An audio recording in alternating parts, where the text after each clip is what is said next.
What cannabis breeders are doing is they're directing what's happening. They're selecting specific traits. It's really easy to grow a single plant of cannabis. It's really hard to breed and grow at scale something that tastes great. It's really frustrating, right? Because you get that one trait that is unique and amazing and a true star, but it's really hard because you need 12 different traits to match up that needs to be farmable. The cream of the crop are going into the cream of the crop products. Yeah. And so live resin is a great example. That is a cream of the crop product. There are a lot of people that put good work into that all the way through, and no one can screw up. Most people know what live resin is, but hardly anyone knows what it takes to make truly great live resin. The truth is, it doesn't start in the lab. It starts much earlier in the field. The genetics you choose, the way the plants are grown, and every decision leading up to the harvest all determine the quality of the product. So today, we're sitting down with Mason with East Fork Cultivars to discuss what it takes to grow hemp that becomes some of the best live resin on the market. Buckle up.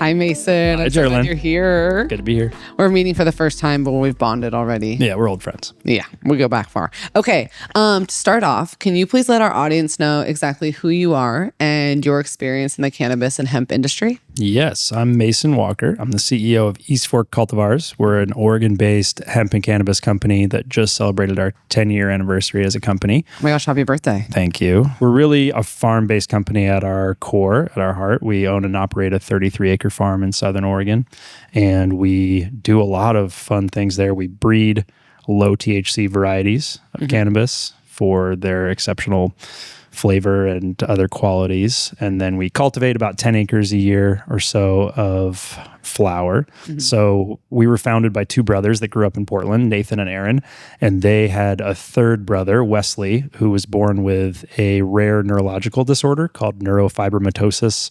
And that disease caused, the main symptom was tumor growth throughout his body. So he would have constant inflammation, painful tumors, and cannabis was a uniquely powerful salve for him to deal with that pain. Also, as he got older, he developed epilepsy and would get seizures and auras. And as we know, and now that cannabis is becoming Schedule 3 and has government-approved medical value, we know that cannabis is great for neurological disorders, including epilepsy. So the brothers, Nathan and Aaron, they wanted to grow medicine for their brother to help with his neurological disorders, but they wanted to figure out a way to grow plants that were less intoxicating because Wesley needed this cannabis like constantly for his quality of life, but he would also be like super stoned all the time, which is like, you know, it's great being stoned sometimes. I don't think anyone out there wants to be stoned like literally all the time. Sure. So they set out to find and grow low THC cannabis. And this was, you know, back in 2014, before the CBD fad, before like consistent lab testing of cannabis really existed. And there was sort of mythology out there. It's like, oh, is there weed out there that doesn't get you high? And so the brothers, they tracked down some clones from a nursery in California. They bought seeds from some seed banks in Europe, and under a medical card in Oregon, this was before there was an adult use market in Oregon or anywhere, they started growing weed that wouldn't get you high for their brother. Now, flash forward a few years, their brother passed away in 2017 from complications from his disease, but the work continued. And what we discovered early on and what made East Fork unique early on is that those varieties that we had tracked down, the weed that didn't get you high, sucked. It was really lousy weed. It didn't smell good. It didn't have good flower structure. And so we became plant breeders out of necessity because we still wanted to find and grow low THC cannabis that would help people in therapeutic use with all the excellent things cannabis can do without the side effects of intoxication. But the weed sucked, so we needed to make, as cannabis people, we needed to make the low THC cannabis better. So we started breeding, and that has really defined the last 10 years of our company, is breeding and growing low THC cannabis that lives up to consumers' expectations of like what good weed is. Well, it's really a beautiful story. I'm sorry to hear that he passed. And also it's like beautiful that it started that way and now can like heal other people that are dealing with similar things, sounds like, potentially. We have fun with it, right? We sell intoxicating products as well in the adult use market, and we have no problem with that. But the amount of stories we still get, anecdotes of people that had crazy hip pain or couldn't sleep and use our products to be able to have a better quality of life without the intoxication. We've worked really closely with Modern Herb Co. for 6 or 7 years now. And I think that bond around quality has kept our relationship going. And we've been a supplier. So a lot of the organic certified hemp flower that we grow, it's high CBD, makes its way into Modern Herb Co., like live resin products. Nice. So actually, I'm glad we're talking about this with quality. So what does it take to consistently grow premium hemp? We're cannabis people, but we come from the organic agriculture background. Yeah. So organic vegetables. And what makes a delicious tomato is also what makes a beautiful craft hemp plant and then a wonderfully tasting craft hemp product. Totally. It's organic inputs. It's high nutrition in the soil. It's excellent water. It's human care and attention. That balance of automation and touch. And at our scale, 10 acres a year, we're like right in that sweet spot between we have to have a certain amount of automation and mechanization. We use tractors, we have big barns, but we also touch every single plant that we process. A lot of people talk about cannabis strains, and that's fine. Like that's the colloquial lingo, but a strain of something is actually like more related to disease, something that just morphs in the environment on its own. Right. But what cannabis breeders are doing is they're directing what's happening. They're selecting specific traits. They're cultivating those varieties. They're the cultivars. So. Okay. So a strain is a little bit more of like an unintended byproduct. And then a cultivar is a little more like intention based. You're like trying to get this specific thing. Yes. But I mean, they're interchangeable colloquially in the, if we're talking about strain, someone bred that but y'all strain. Are about intention but here. Yeah, if we're trying to be scientific, cultivar is more accurate because we're about intention. It's really easy to grow a single good cannabis plant. It's really hard to grow 10,000 plants and have them all have great aroma and not mold and find their way into an oil. Can you tell me a little bit what it looks like from start to finish for a typical growing season to avoid those things and keep the best kind of product? Yeah, cannabis is wild. I mean, growing outside, farming in general is just like an act of defiance against nature. It is a crazy thing. And cannabis is really interesting. It's a vigorous annual plant, meaning the growing cycle starts and ends all within the same cycle you'd have your home garden. So every spring in April, we start with these tiny seeds and we're like, okay, something magic is going to happen. Yep. And yeah, exactly. I mean, it really does feel like a miracle sometimes. There's a lot of faith there. Mm-hmm. So in April, we have a big nursery greenhouse and we have excellent starter soil that we blend ourselves that has the starting nutrition that seeds need to start on the right path. Mm-hmm. Then we germinate those seeds by hand in cell trays, and they're out on tables in our greenhouse, and they get watered through our misters in the greenhouse. It's pretty magical being in there in the spring, and you just kind of walk through this hazy mist and see all the little plants sticking out.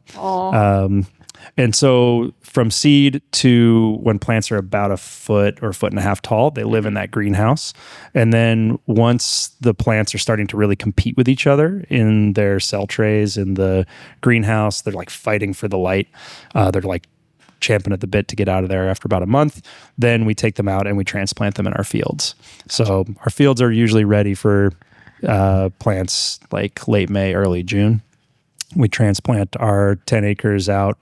It's really fun. We have 2 people riding on the back of this little tractor attachment. There's this big water wheel. It's quite we crank up the music. It's a fun time. Vibe. It's a whole vibe. Exactly. I think I need to go out there and do a video cam.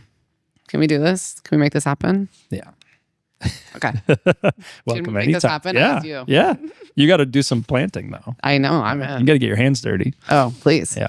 And then, the plants go in the field, and that's really our first sketchy moment as farmers. You know, you have to like trust that the deer aren't going to eat all of your plants. You have to trust that a huge windstorm isn't going to come and wipe them out when they're weak. But after a few weeks, they get established. They have what's called transplant shock. They're adjusting to their new environment. There's more colder nights. There's stronger winds. You know, the plants are growing up. Our babies are out in the world. They're out there on their own. We got to let them live.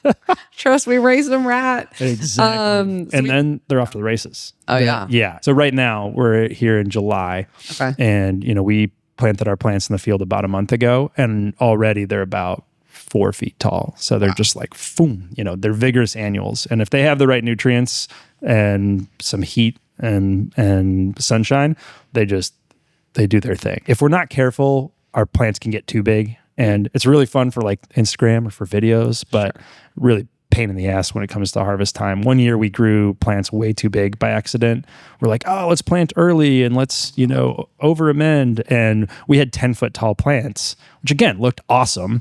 This is like weed forest. But then you had to deal with that. Then we had to harvest that, and we had orchard ladders out, and we had, you know, it's just, it's kind of sketchy. And then, you know, I think the thing with cannabis that's really like the holy grail we're always seeking is what you might boil down to flavor. That's a combination of a lot of different compounds. That's flavonoids, that's terpenoids, that's esters, that's alcohols. There's a lot of different compounds that the cannabis plant produces. It's a magical plant. It's one of the most biologically plastic plants that exists, meaning that it has the genetic potential to create a huge range of types of compounds and intensity of those compounds, like way beyond. If you intensely bred lavender and you like grew the hot shit lavender in your closet, you know, if lavender was illegal, right? Is like the expressions of lavender are awesome, but they're, you know, this big. Yeah. Like minimal in terms of aromatics and flavor.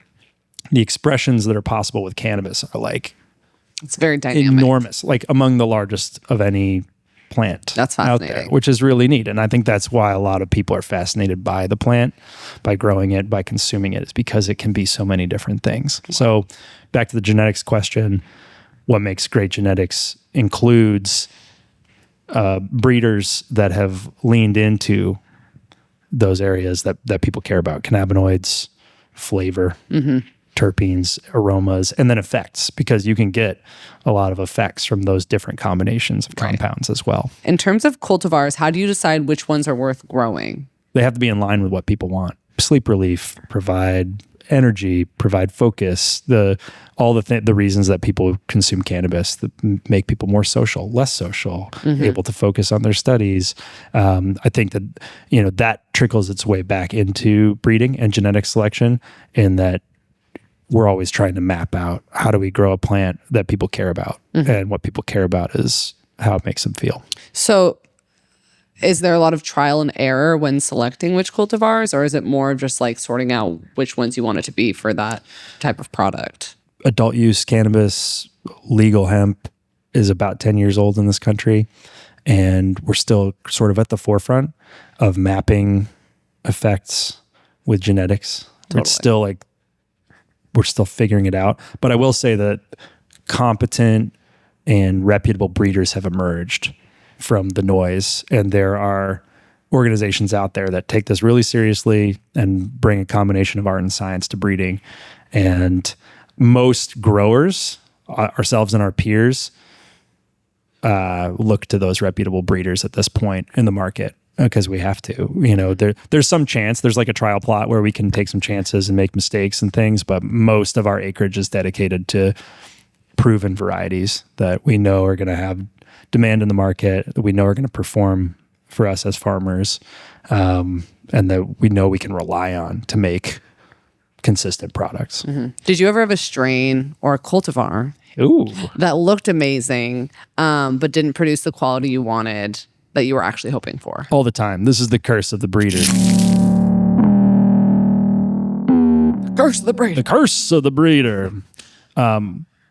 As our breeders would attest, like their favorite plants, their favorite smells, their favorite effects are, you know, it's really frustrating, right? Because you get that one trait that is unique and amazing and a true star, but it's really hard because you need 12 different traits to match up. That needs to be farmable, needs to be consistent across different plants. The plants need to be harvested around the same time. There's this constant struggle between art and science in breeding, where the true pure art, if you're growing one plant, you can grow the best plant ever. That is true. Home growers that are like, I don't like, commercial weed because I grow the best plant. Yeah, you do grow the best plant. You can't grow 10,000 of those. Exactly. Try and do that in mass. Yeah. And so there's a little bit of, friction there, natural friction. And I think the breeder's job is to pick what their priority is and really focus on that. And, we've had some breakthroughs where our favorite plants of a year, we get lucky and they are farmable. We have this variety called Pineapple Kush. Okay. And it is terpinolene predominant. So the main aromatic compound that we can measure is terpinolene.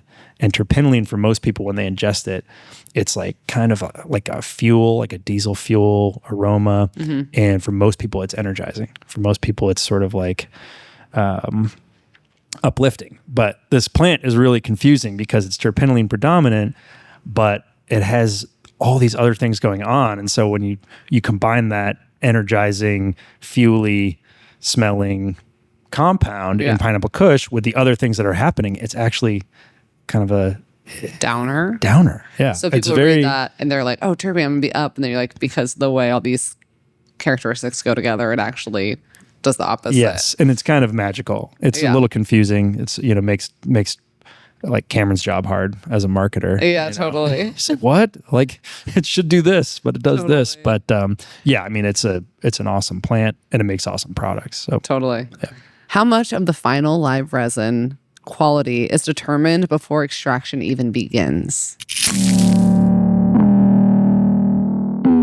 So the question is, how much of the quality in live resin is determined before extraction? Like, how much credit does a plant get for a quality of live resin? Beautiful. He doesn't even need me. I do need you. Thank you. Yes. It's a partnership because extraction methods and quality of storage and handling are essential. Like, growing a good plant is very important. Picking the right genetics, growing in the right conditions, the right organic inputs, very important. Handling during harvest, very important. Extraction method, very important. It's all very important. Yeah. Yeah. You can't screw up to make a good product. To make good live resin, to wind up with live resin that is true to the plant, has the similar aroma to the plant, the effects that were intended from the breeder and the grower, that tastes awesome, that looks good, that performs well in a vape cartridge, in dabs, whatever. There are a lot of people that put good work into that all the way through, and no one can screw up. Right. So the breeders can't screw up, the growers can't screw up, the harvesters can't screw up, the extractors can't screw up, the packagers can't screw up. There are a lot of touch points, and that's what quality is. That's what the dedication to quality is a lot of steps that people have to care about. Yep. Not screwing up. I love food analogies for cannabis because cannabis is food. And you could have an orchard of apples and you're going to have your A apples, your B apples, your C apples. Like, the beautiful A apples are the ones that are going to be in the grocery store and they're shiny and perfect. They have no blemishes. They taste great. They look great. Your B apples, they look pretty good, but they're going to go in, like, maybe they have some blemishes. They go into applesauce. Your C apples are like infested with worms and rotten. And it's like, you don't really want to waste those. Maybe they should go in the compost, but maybe we could squeeze them for apple juice and it's going to get pasteurized, and apple juice is apple juice, whatever. Totally. So on our farm, we try really hard to actually compost the C's. The cream of the crop, those A's, are going into the cream of the crop products. Yeah. And so live resin is a great example. That is a cream of the crop product. So when people talk about flavor, where does that really begin? Genetics. Yeah. And inputs too. When I say inputs, I mean soil health. So a plant, it doesn't just happen by magic. A plant is, when it's growing, is eating the nutrients in the soil, right? It's the building blocks of nitrogen, phosphorus, 300 other, micronutrients that the plant is like magically combining and making into itself. And the quality of those nutrients can vary widely. I mean, conventional agriculture that uses glyphosate and, commodity fertilizers are going to grow food that has less nutrition. They're going to grow cannabis that tastes not as good. Right. And so dedication to organic inputs and healthy soil are essential for flavor and quality. For terpene, what factors have the biggest impact on terpene production? Same thing. Terpenes are interesting because they are they're sort of synonymous with flavor, but that only tells part of the story. Okay. It's what we can measure really easily. So in a lab result of a product, you usually see cannabinoids like CBD and THC, and then you'll see terpenes. And that's one class of aromatic compounds that are in the plant. Doesn't tell the whole story. We could go off on a whole side tangent around esters and like terpene myths, but that's for another. That's for that's for the next one, right, Cam? Yeah. Hey, when I'm on the farm in full gear. There we go. Not saying terpenes are not important. They're very important. They contribute majorly to cannabis aroma, flavor, and effects.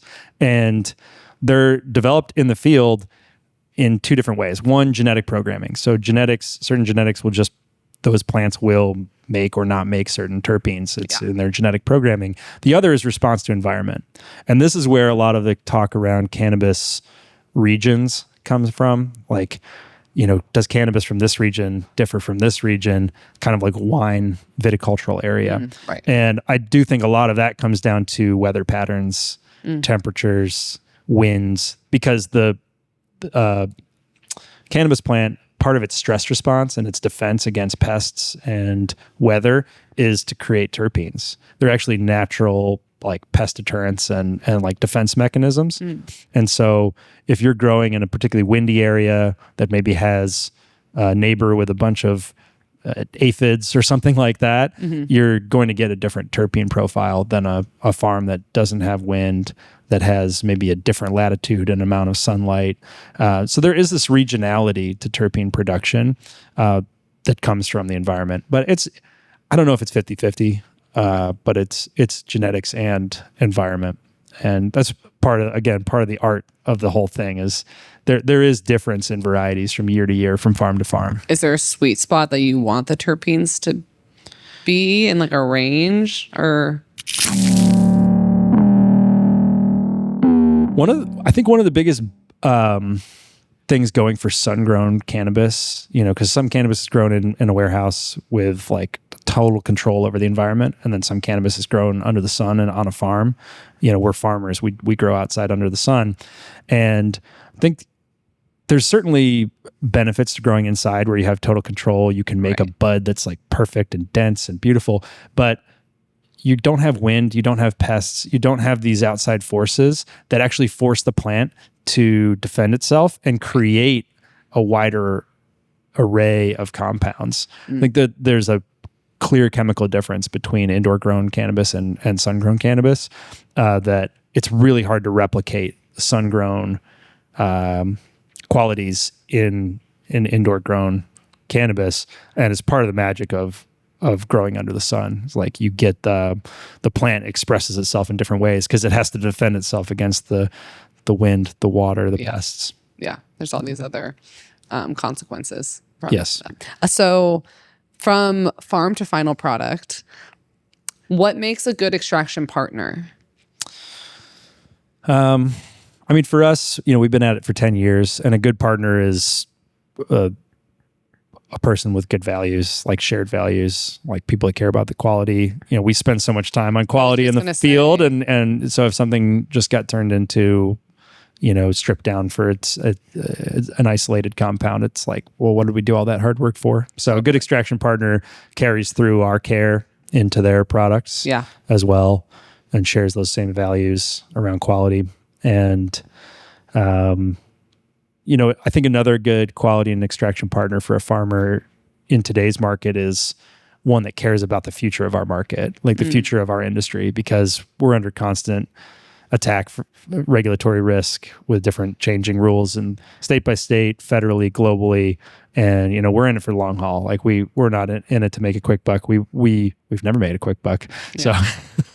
So, you know, a good partner for us is an organization that cares about the future of what we're doing and is ready to defend it. Yeah. I assume in that too, probably communication is vital. Yes. And, paying bills. Yeah. The basics. Yeah. Yeah. Mm-hmm. And it seems like with you and Modern Herb Co., you have that, considering that you've been together for 7 years and you've been, you know, you're 10 years old. You look great for 10, but. Oh, thank you. Yeah. My skin is very sun damaged.